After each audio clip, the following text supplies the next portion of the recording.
soberano, eterno Dios altísimo, Elohim el Shaddai, Alfa y Omega, nuestro único Dios y Salvador.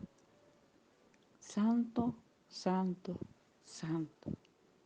Kadosh, Kadosh, Kadosh. El que era y el que es y el que está viniendo. Venimos ante tu presencia en humildad, reconociendo que somos pecadores. Nuestras justicias son como trapos de inmundicia y solo por tu gracia y tu gran amor tuviste a bien buscarnos, insistiendo a la puerta de nuestro corazón. Tu deseo siempre ha sido que todos vengan al arrepentimiento. Tus brazos siempre están abiertos para todo aquel que se acerque a ti. Enviaste a tu amado Hijo Jesucristo, por quien tenemos restaurada la comunión contigo, a través de su sangre derramada en la cruz. Tu amor, oh Dios, no lo podemos comprender. Solo por fe aceptamos tu regalo. Acepta, Yahweh, nuestro agradecimiento. Acepta nuestra vida en sacrificio vivo que sea agradable a ti. Espíritu Santo, Consolador, recuérdanos siempre la palabra revelada e inspirada del Padre. Guíanos en tener una vida que esté conforme al corazón de Dios. Solo en tu palabra, que es la verdad, somos santificados. Así oró nuestro Señor Jesús en Juan 17:17. Fortalécenos, Padre Celestial, úngenos cada día con aceite fresco de tu Santo Espíritu, y así ser santificados y guardados hasta el retorno de tu amado Hijo Jesucristo, nuestro Señor y Rey. Amén.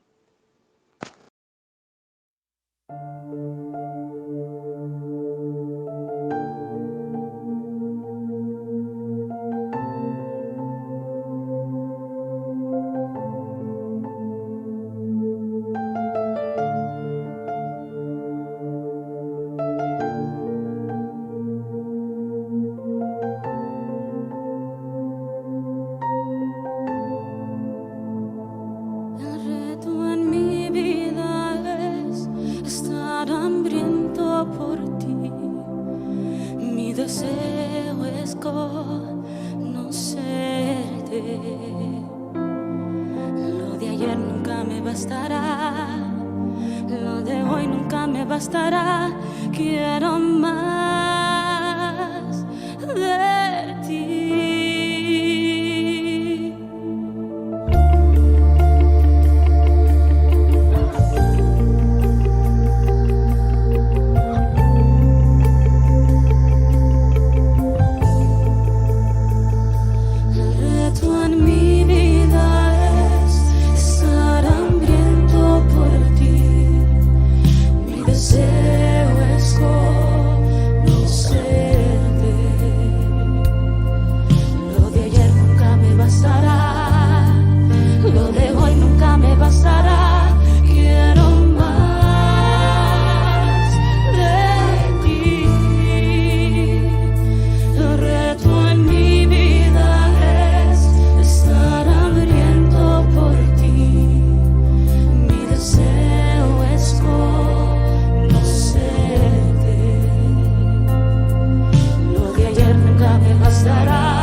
bastará. Quiero más de ti. Quiero más. Quiero más. Quiero más. Quiero más. Quiero más. Y más y más y más. Quiero más. Quiero Después de la muerte de Saúl, probablemente nos hubiéramos imaginado a un David cantando, bailando feliz porque ha acabado su enemigo, ha acabado aquel que le hizo la vida imposible, que lo quería asesinar y lo perseguía injustamente. Pero en el primer capítulo del segundo libro de Samuel vemos una reacción bastante sorpresiva, una reacción contraria a la que hubiéramos esperado. Vemos cómo David le duele y se compadece por la muerte de Saúl y por la muerte, por supuesto, de su amigo Jonatán, y no permite que sus cuerpos y sus nombres sean burlados y mancillados por los enemigos. Ahí vemos una actitud recta y consistente en David como parte de su carácter. No significa que era un hombre perfecto, tenía muchísimas fallas, como vamos a ver a lo largo de la historia, pero la consistencia es lo que le permite seguir adelante y mantenerse firme en la palabra que Dios le ha dado. Así que la vida de David, yo creo que entre muchas cosas es un mensaje de consistencia, porque ya vimos que Saúl fracasó precisamente por no ser consistente ni coherente entre lo que decía, pensaba y hacía. Pero vemos que en David la cuestión no es así. El mismo David pudo asesinar a Saúl entre sus manos y prefirió darle espacio y lugar a Dios y a la venganza de Dios, e incluso cuando ésta se concreta no se alegra por él, sino que le duele, porque sabe que Saúl pudo haberse arrepentido y la historia sería otra, pero ya Dios tenía todo predestinado de antemano, tenía ya todo planificado, calculado, y Dios es el dueño de esta historia. Así que aunque el fin de Saúl fue muy triste, ese fue el fruto de sus propias decisiones. Así que en esta transición política es una oportunidad de nosotros pensar y reevaluar. ¿Estamos siendo consistentes con nuestras vidas? ¿Estamos haciendo las cosas con un propósito, con una razón? ¿Hay una consistencia entre lo que decimos que somos y lo que realmente somos en privado? Es una oportunidad maravillosa este texto y la vida de David.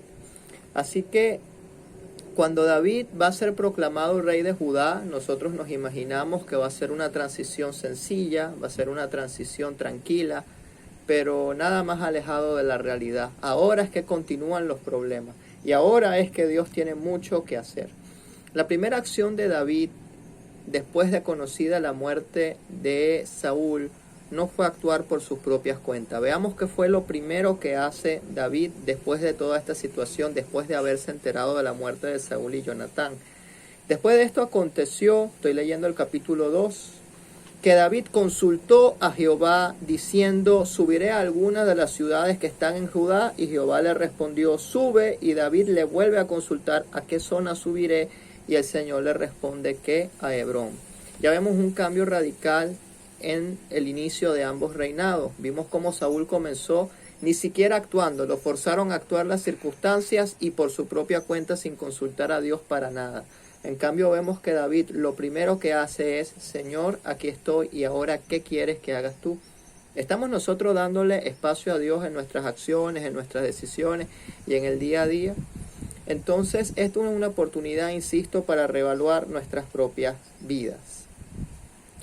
David subió allá y con él sus dos mujeres, y llevó también David consigo a los hombres que con él habían estado, cada uno con su familia, los cuales moraron en las ciudades de Hebrón, y es Hebrón la que primero se consolida como centro y capital de este nuevo reinado de David. Hebrón está en una distancia considerable de Jerusalén, pero sigue estando en el territorio de Judá. Y nosotros nos imaginamos que el resto de las tribus, muy felices y contentas, después de que fueron liberadas de Saúl, iban a aceptar el reinado de David, pero la cuestión no fue tan así. En el versículo 8 vemos que Abner, hijo de Ner, general del ejército de Saúl, es decir, su primo, tomó a Isboset, un hijo de Saúl, es decir, a su sobrino, y lo llevó a Mahanaim, y lo hizo rey sobre Galaad, sobre Jesurí, sobre Jezreel, sobre Efraín, Benjamín y sobre todo Israel.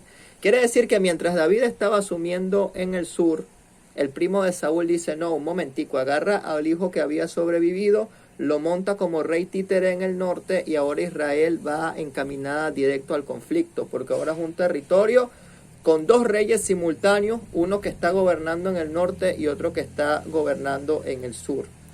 El número de días que David reinó en Hebrón sobre la casa de Judá fueron 7 años y 6 meses, pero se nos dice que Isboset nada más gobernó 2 años. Antes no habíamos tenido detalles, pero con estas fechas ya podemos entender lo que pasó. Recordemos que Saúl no muere solo, fue asesinado por los filisteos y seguramente los filisteos se habrán llevado todo el norte de Israel, ¿ok? Habrán ocupado esas tierras. Quiere decir que a Isboset le tomó unos 5 años luchar contra esos filisteos, estabilizar la tierra del norte para después poder reinar. Y ahí vemos la catastrófica situación que dejó Saúl, porque su muerte no deja un vacío de poder que es llenado por filisteos, y además David a duras penas está asumiendo en el sur mientras los filisteos están arrasando con todo. Pero la mano bondadosa de Dios permite esa situación en Israel para mostrarle a David que incluso sus enemigos van a trabajar en pos de la realización del plan de Dios. Así que las pruebas que David vivió no fueron sencillas. Imagínense, después de todo este proceso, después de la promesa de recibir el reino, nada más estoy gobernando en un pedacito, ¿okay? Y casi el 90% del territorio está en mi contra y en manos ajenas. No tengo recursos para combatirlo y además seguimos en guerra activa contra Filistea. Un escenario horroroso, terrible, que ninguno de nosotros quisiera vivir. Pero en medio de esa situación, Dios planta a David para que dé frutos allí. En las situaciones en donde nosotros estamos, a veces estamos en lugares áridos, en lugares secos que decimos, ¿y aquí qué hay?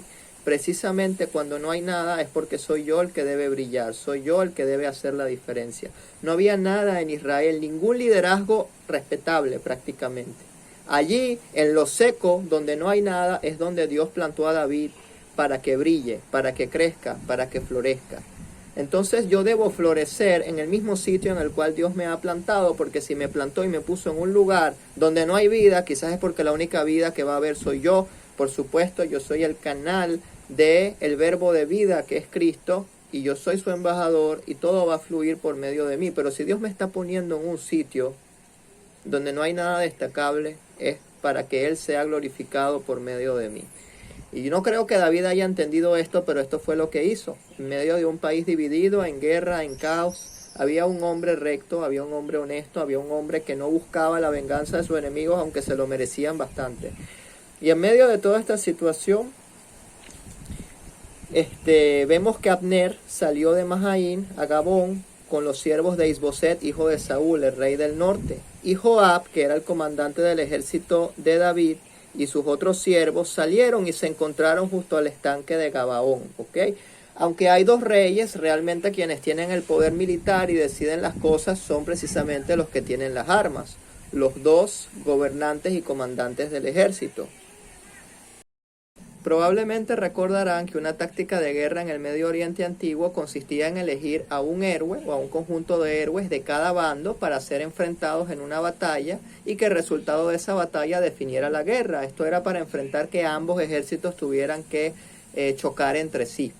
Esto fue lo que ocurrió en la historia de David y Goliat, y aquí estos dos ejércitos llegan a un acuerdo similar. Entonces se levantaron, nos dice el versículo 15 del capítulo 2 del segundo libro de Samuel, y pasaron en número igual, 12 del bando de Saúl o de los hijos de Saúl y 12 del bando de David. Y resulta que al final de esta batalla todos se murieron. Eso equivaldría a que entre David y Goliat los dos se mueran. ¿Quién ganó? No hay forma de saberlo. Entonces esta batalla no define nada, todo lo contrario, hace que crezcan las rivalidades y explota la guerra abierta. Y nos dice el versículo 17 que la batalla fue muy reñida aquel día y Abner y los hombres de Israel fueron vencidos por los siervos de David. Y estaban allí 3 hijos de Sarbia, Joab, Abisai y Asael. Asael era ligero de pies como una gacela del campo, eso quiere decir que corría rapidísimo, y había sobrevivido Abner, que era el general del ejército de Saúl, y él ya estaba marchando a su casa porque ya había perdido la batalla, ¿no? Pero detrás de él viene todo ambicioso Asael, con la intención de matarlo, y tener como trofeo de guerra su armadura. Por eso Abner le dice, apártate de la derecha o de la izquierda y echa mano a alguno de los hombres y toma para ti sus despojos, porque yo no te voy a matar, no te quiero matar. Pero Abner, él insistía que quería matarlo, así que Abner le advirtió una vez más, apártate de mí, porque yo te voy a herir hasta derribarte. ¿Cómo yo después voy a tener la reconciliación al país? Y él no quería irse, así que no le quedó más remedio a el general de Saúl que asesinar a uno de estos tres hermanos. Y Joab y Abisai siguieron a Abner y encontraron a su hermano muerto allí en el camino y todos se pusieron de luto, ¿ok?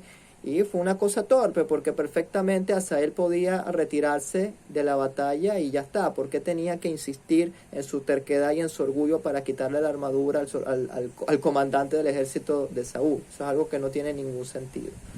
Pero eso lo que hizo fue que acrecentó las hostilidades. Vemos en el versículo 1 del capítulo 3 que hubo larga guerra entre la casa de Saúl y la casa de David.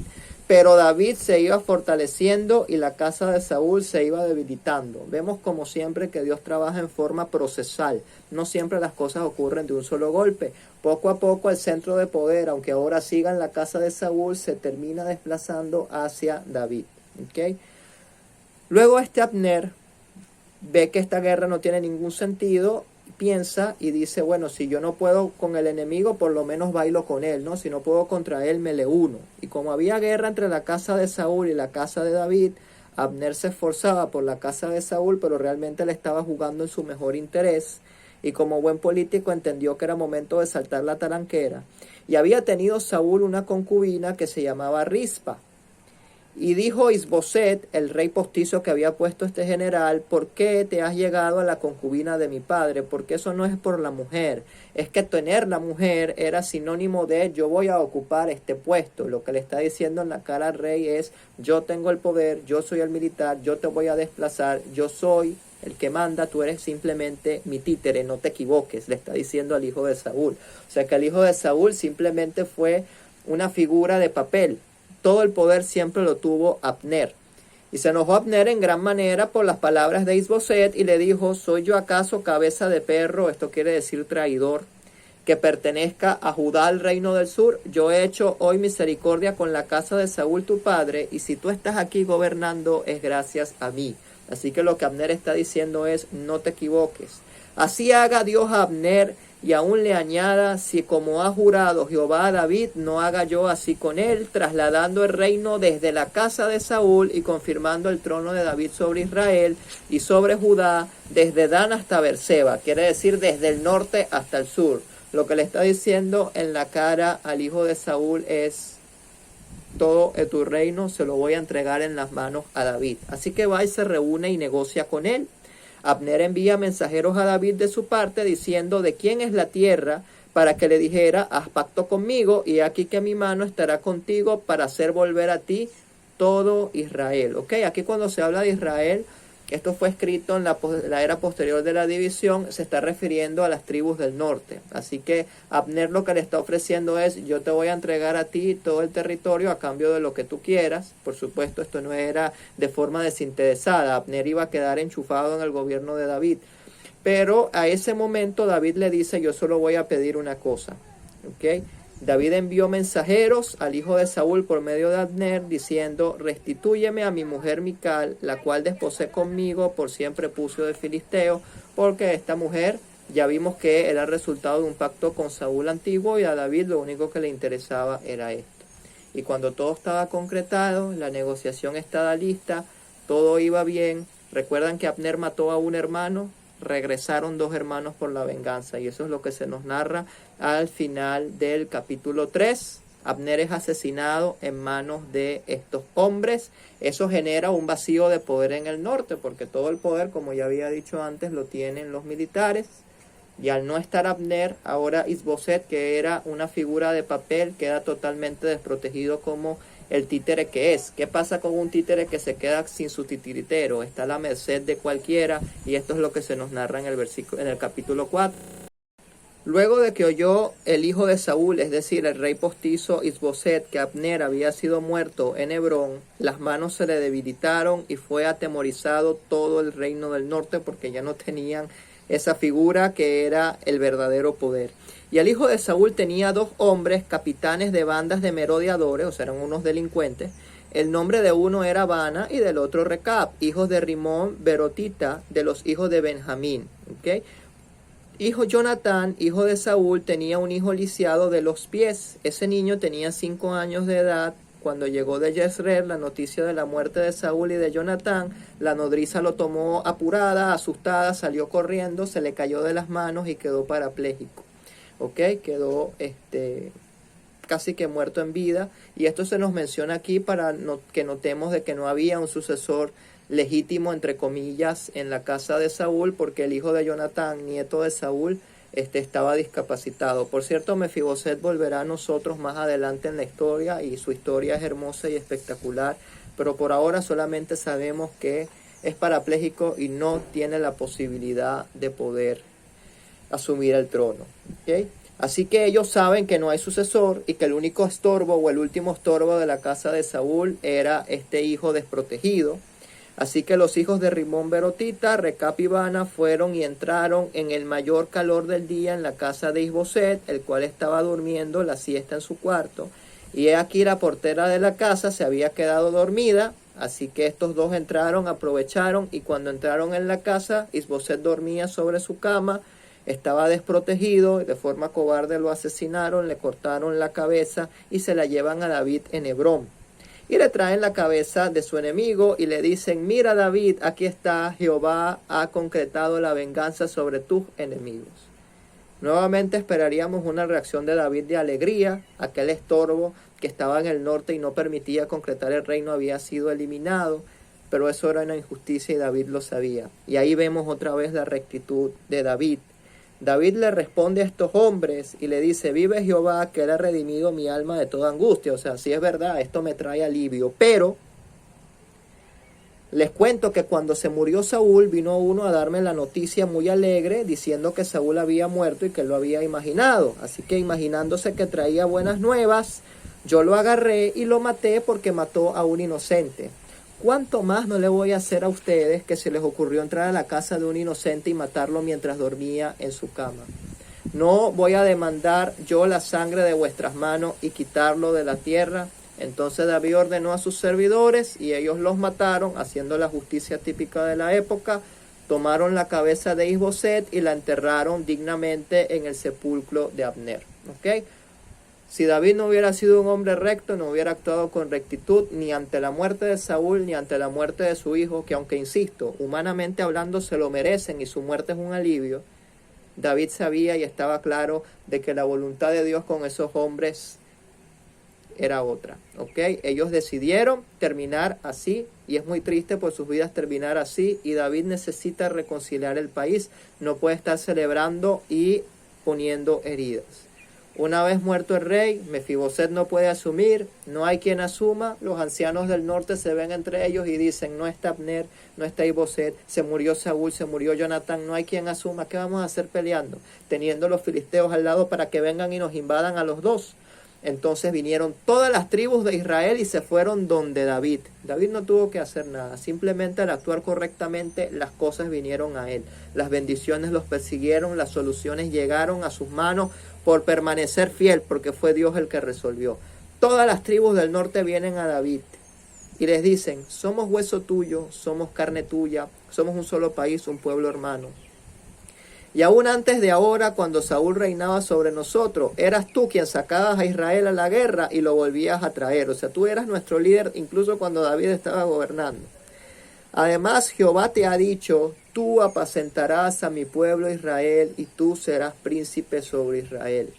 Los que antes eran enemigos ahora le vienen a la cara a David y le recalcan la promesa que Dios le había dado. Vinieron pues todos los ancianos de Israel al rey en Hebrón, y el rey David hizo pacto con ellos en Hebrón delante de Jehová, y lo ungieron por rey sobre Israel, quiere decir sobre el norte, y se ha unificado el país. El problema es que en el país siguen habiendo pueblos enemigos invadiendo, pero por lo menos el primer paso están ahora bajo un solo mando. Y era David de 30 años cuando comenzó a reinar y reinó durante 40 años. Y en Hebrón reinó sobre Judá 7 años y 6 meses. Y en Jerusalén reinó 33 años sobre todo Israel y Judá. Luego él marcha con su rey a Jerusalén y dice, es la hora de tomar esta ciudad que ya desde hace bastante tiempo estaba en manos de los jebuseos. ¿Okay? Los jebuseos eran unos enemigos que no son de ahora, quizás los recuerden desde la era de Josué. Así que mucha palabrería y mucha guerra, pero nunca nadie podía contra ellos. Y David dice, esta es la oportunidad de recuperar y asentar mi territorio. Yo no puedo permitir que mi propia provincia, aunque la capital era Hebrón, Jerusalén está cercana. Yo no puedo permitir que hayan pueblos enemigos aquí, cerca de mi capital. Yo voy a Jerusalén, voy a limpiar a Jerusalén de estos jebuseos, y estos jebuseos se burlan de David y le dice, tú no entrarás acá, pues incluso los ciegos y los cojos te van a echar de aquí, queriendo decir que David no puede entrar en esa ciudad. David tomó la fortaleza de Sión de Jerusalén, la cual ahora es la ciudad de David, y dijo David aquel día, todo el que hiera a los jebuseos suba por el canal, y hiera a los cojos y ciegos aborrecidos del alma de David. Por esto se dijo, ciego ni cojo no entrará en la casa. Y David moró en la fortaleza y le puso por nombre la ciudad de David y edificó alrededor desde Milo hacia adentro. Y David iba adelantando y engrandeciéndose y Jehová de los ejércitos estaba con él como lo estuvo desde el primer momento. Porque la diferencia es que David siempre le dio a Dios su lugar, no actuó por su propia cuenta, siempre era dirigido por el Señor. Así que este mandato de la toma de Jerusalén es un rescate que David hace de una orden que Dios había dado durante siglos y que había quedado olvidada durante siglos, incluso desde la misma era de Josué.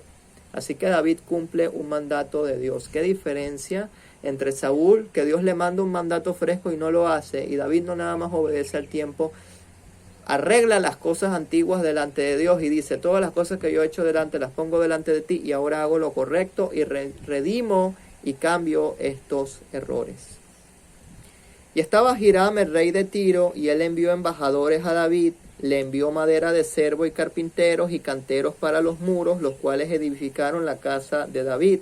El rey de Tiro hoy en día corresponde al territorio del Líbano, es un país extranjero.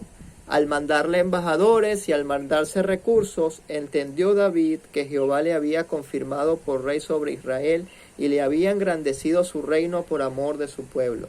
David quizás todavía no se lo creía. Yo creo que este versículo aquí es muy interesante y curioso. David dirá, bueno, por fin, David cae en cuenta que por fin se realizan las acciones al momento en que uno de los reinos más pequeños de la época, aunque Tiro tenía poder económico, digamos, no es Egipto, no es el territorio de Mesopotamia, pero un país pequeño es el que hace a David reaccionar y dice, ya esto es serio, ya yo estoy aquí. Ya Dios ha cumplido su promesa, porque al enviarle embajadores estaba siendo reconocido. Y en ese momento de victoria, cuando David comprende que Dios ha materializado su promesa, que al fin es el rey de todo el territorio que Dios le había prometido, oyeron los filisteos que David había sido ungido por rey sobre Israel y subieron todos para buscar a David y matarlo. Y cuando David lo oyó, descendió a la fortaleza. Se reanuda la guerra contra el recién formado reino. Y vinieron los filisteos y se extendieron por el valle de Refaín. Entonces consultó David a Jehová diciendo, iré yo en contra de los filisteos, los entregarás en mi mano. Y aquí hay una diferencia con el actuar de Saúl. Saúl actuaba a lo loco, sin planificación, vamos para allá y después preguntamos a Dios y le pedimos que nos ayude en mis planes. David es al revés. Yo no quiero actuar, Señor, hasta que tú no me digas y me confirmes que esto es lo que yo debo hacer. ¿Qué piensas tú de esto, Señor? Yo tengo un plan, pero te quiero consultar a ti. Si tú dices que sí, iré, y si dices que no, no voy. Es totalmente distinto a la actitud de Saúl. Estamos haciendo eso nosotros con nuestras vidas, con nuestras decisiones, con nuestras relaciones, con nuestro trabajo. Le estamos consultando al Señor. Este es el camino que tú quieres para mí. ¿Me conviene hacer esto? ¿Debería o no hacer esto? Porque si actuamos a nuestra manera, pidiéndole a Dios que me ayude, estamos siendo como Saúl y ya vemos cómo terminaron las cosas. Un reino arruinado, dividido, invadido por los enemigos. Y así puede terminar nuestra vida si no damos a Dios el espacio que Él merece en nuestra vida, porque Dios no se va a meter ni va a hacer por nosotros lo que nosotros tenemos que hacer. Así que David siempre estuvo consciente de que lo importante es Dios, porque Él es el que tiene la sabiduría de poder dirigir nuestras acciones y nuestras decisiones. Entonces David le consulta a Dios: ¿debo ir? ¿Tú los vas a entregar en mis manos? ¿Debo hacer esto? Y Dios le responde: sí, ve, porque ciertamente yo voy a entregar a estos filisteos en tu mano. Y vino David a Baal Perasim y allí los venció, y dijo: quebrantó Jehová a mis enemigos delante de mí como corriente impetuosa. Por esto llamó el nombre de aquel lugar como Baal Perasim. Y dejaron allí sus ídolos, y David y sus hombres los quemaron, y los filisteos volvieron a venir y se extendieron en el valle de Refaim. Y consultando David a Jehová otra vez, le respondió: no subas esta vez, sino rodéalos y vendrás a ellos enfrente de las balsameras. Y David lo hizo exactamente como Jehová se lo había mandado. Jehová salió delante de él e hirió a los filisteos desde Geba hasta llegar a Geser, y se cumplió exactamente lo que Dios le había dicho. Qué importante es darle al Señor su lugar. Qué importante es tener la humildad de decir: no tengo la idea de qué hacer. Y aquí hay algo interesante. Dios es un Dios de estrategias. No nada más nos dice qué hacer, nos va a decir cómo hacerlo. Y nos va a dar las herramientas para que nosotros hagamos. Lo que tenemos que hacer es orar, consultar, buscar. Tener la humildad de decir: Señor, yo no quiero mis planes, quiero los tuyos. Dirige tú mi vida. Tú eres el Dios de las estrategias, tú eres el Dios de los procesos. Tú eres el Dios que nos va a dirigir en todas estas situaciones, porque no nada más vamos a actuar por nuestra propia cuenta. Es Él quien nos va a dar la estrategia de la misma manera en la que se le dio a David. Pero Dios no da estrategia si no lo consultamos. Y es algo bien interesante de ver aquí. Si David no hubiera consultado y hubiera hecho lo que bien le pareciera, otra historia quizás hubiera ocurrido. Pero Dios sabe de antemano todas las situaciones. Él es el que va dirigiendo esta historia. Y qué importante es reflexionar en nuestras vidas como quién estamos actuando. Estamos actuando como Saúl, haciendo lo que nos parece y después: bueno, Dios, ayúdame en mis errores. O estamos haciendo como David, consultando a Dios y pidiendo las estrategias de lo que debemos hacer. Y si vemos toda la historia hasta ahora, y así lo seguirá después, Dios es el Dios de las estrategias. Él es el Dios que nos dirige. Él es el Dios que nos ayuda a establecer las metas y proyectos que Él mismo nos ha dado. Así que sigamos adelante en el estudio, en la perseverancia, sigamos adelante en cambiar las cosas de nuestra vida que no sirven. Reflexionemos qué cosas no le agradan al Señor de mi vida, de mi testimonio, qué debo cambiar, porque la pureza no es algo exterior, es algo interior. Y es Él quien nos debe reformar, es Él quien nos va a dar las estrategias para poder perseverar en esta carrera, en este camino que tenemos en la fe. Porque no significa que todo será fácil, habrán retos. Vimos que para David nada fue fácil, pero hay una frase distintiva en la vida de David, y que es la misma que estará en nuestra vida si estamos dispuestos a obedecer. Jehová estará delante de ti, abriendo esos caminos, así como se los ha abierto a David. Así que la decisión es nuestra. ¿Estamos dispuestos a seguir adelante en nuestros propios caminos sin saber si es lo que Dios desea de nosotros o no? ¿O estamos dispuestos a tener humildad, a detenernos un momento y preguntarle: Señor, este rumbo que está tomando mi vida, estas decisiones, estas acciones, ¿te están glorificando, Señor? ¿Qué piensas tú de eso? ¿Qué estrategia me das para seguir adelante con esos planes y proyectos que tú has puesto en mi corazón? Señor Padre Celestial, te damos las gracias por este momento que nos das de orar juntos, de poder compartir, de poder estar, Señor, aquí delante de tu presencia. Te damos las gracias porque eres un Dios maravilloso, porque no hay como tú, porque tú nos has revelado tu palabra, nos has guiado, Señor, cada día de nuestras vidas para poder llegar hasta hoy. Sabemos y entendemos que tú eres el Señor Todopoderoso, que tú eres el que ha sido, el que es y el que será, que nuestras vidas están en tus manos. Nosotros queremos entregar nuevamente hoy nuestras vidas a ti, queremos ratificar que tú eres nuestro Señor. Queremos decirte, Señor, que estamos dispuestos a escuchar tu voz y a obedecerte, que estamos dispuestos a reevaluar nuestras acciones y enmendar esos errores, cambiar esos malos caminos, Señor. Gracias por el arrepentimiento, que es la puerta de entrada, Señor, para grandes cosas, para la salvación, para tu presencia.